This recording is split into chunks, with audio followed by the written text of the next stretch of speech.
आज हम इस वीडियो में बात करेंगे एक्स्ट्राडिशन के बारे में, जिसको हिंदी में प्रत्यार्पण भी बोलते हैं। तो एक्स्ट्राडिशन क्या होता है? एक्स्ट्राडिशन जब कोई एक एक्यूज्ड एक देश में ऑफेंस करके किसी दूसरे देश में भाग जाता है तो उसको वापस लाने की जो प्रोसेस होती है उसी को ही एक्स्ट्राडिशन बोलते हैं, यानी कि प्रत्यार्पण बोलते हैं। तो ये क्यों ज़रूरी होता है? किसी भी क्रिमिनल को पनिशमेंट मिलना ज़रूरी होता है ताकि दूसरे लोगों के लिए एक एग्जाम्पल सेट हो सके कि यदि हम कोई भी क्राइम करेंगे तो हमको पनिशमेंट मिलेगी और इस डर से दूसरे लोग भी क्राइम नहीं करेंगे।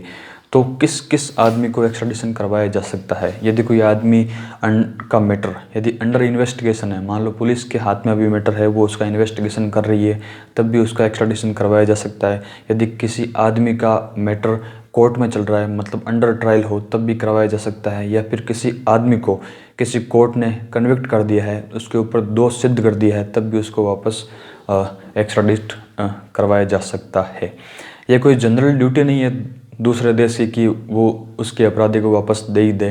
यदि ये इस बात पर डिपेंड करता है कि उन दोनों के बीच में ट्रीटी यानी कि संधि हो रखी है या नहीं हो रखी है। यदि हो रखी है तो वो दे देंगे, यदि नहीं हो रखी है तो वो उस कंट्री पे डिपेंड करता है कि वो उस ऑफेंडर को दूसरी कंट्री को सौंपे या तो नहीं सौंपे।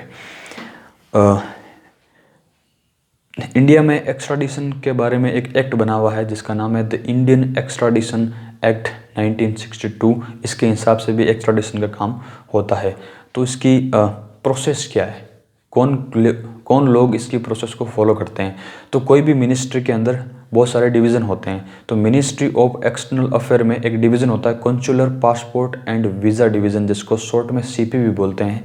तो इसके जो ऑफिसर्स होते हैं वो इस प्रोसेस को फॉलो करते हैं।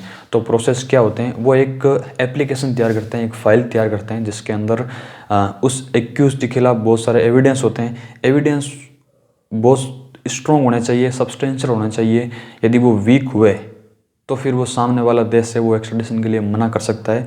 तो स्ट्रॉन्ग एविडेंस इतने होने चाहिए कि प्राइमा फेशिया यही लगे कि इसी आदमी ने ही वो क्राइम किया है। यदि ऐसा नहीं लगता है तो सामने वाला कोर्ट इस चीज़ के लिए मना कर देगा।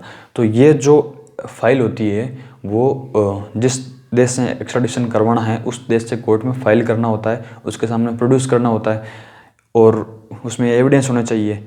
तो इस एविडेंस के बेसिस पर वो सामने वाला जो कोर्ट होता है वो एक्स्ट्राडिशन ग्रांट कर भी सकता है और नहीं भी कर सकता है। यदि स्ट्रॉन्ग एविडेंस हुए तो कर देगा, यदि वीक एविडेंस हुए तो ये ज़रूरी नहीं है कि वो उसको एक्स्ट्राडिशन के लिए जो परमिशन होती है वो ग्रांट करे ही करे। अब ऐसे बहुत सारे मैटर होते हैं जिसके अंदर जो सामने वाली कंट्री होती है वो एक्स्ट्राडिशन के लिए बिल्कुल मना कर सकती है। जैसे कोई ऑफेंडर ने, कोई भी एक्यूज ने यदि कोई रिलीजियस क्राइम किया या कोई किसी ने मिलिट्री क्राइम किया या कोई पॉलिटिकल क्राइम किया है तो इस केस में वो बिल्कुल मना कर सकती है। और एक्स्ट्राडिशन जिस आदमी का करना है यदि वो उसी देश का नागरिक निकला तो वो मना कर सकती है कि ये हमारे देश का नागरिक है, हम इसको आपको देने के लिए बाउंड नहीं है। या फिर कोई एक्यूज ने एक देश में ऑफेंस किया और वो किसी दूसरे देश में भाग गया और वहीं पे भी उसने एक और क्राइम कर दिया, तो इस केस में वो उस देश का भी क्रिमिनल बन जाएगा। तो वो उसको किसी दूसरे कंट्री को सौंपने के लिए बाउंड नहीं होगा। और जो भी ऑफेंस होता है वो दोनों देशों में क्राइम होना चाहिए। कोई भी एक्ट हो वो दोनों देशों में यदि कोई क्राइम हुआ तब उसका एक्स्ट्राडिशन करवाया जा सकता है, नहीं तो नहीं करवाया जा सकता। जैसे कि कोई भी एक्ट हो गया, वो इस देश में तो क्राइम है लेकिन सामने वाले जो कंट्री है उसमें वो क्राइम नहीं है, तो फिर इस कंडीशन में एक्स्ट्राडिशन बिल्कुल भी नहीं करवाया जा सकता है। और एविडेंस होते हैं वो बहुत ही स्ट्रॉन्ग होने चाहिए, नहीं तो वो सामने वाला जो देश का जो कोर्ट है वो आपको एक्स्ट्राडिशन के लिए मना कर देगा। तो एक्स्ट्राडिशन के बारे में ये शॉर्ट सा सिंपल सा वीडियो है। Thank you.